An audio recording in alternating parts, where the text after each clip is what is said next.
तो आज है मेरा day 12 of my 180 days challenge. आज हम करने वाले हैं एक न्यू लिस्टिंग।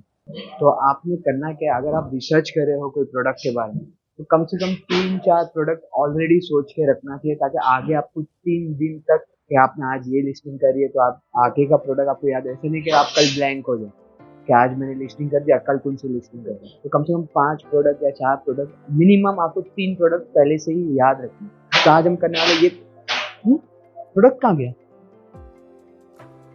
ये प्रोडक्ट के एक मिनट क्या लिस्टिंग करनी है। मैं लिस्ट कर रहा हूँ ना, दूसरा प्रोडक्ट लिस्ट कर ले भाई। अरे यार अच्छी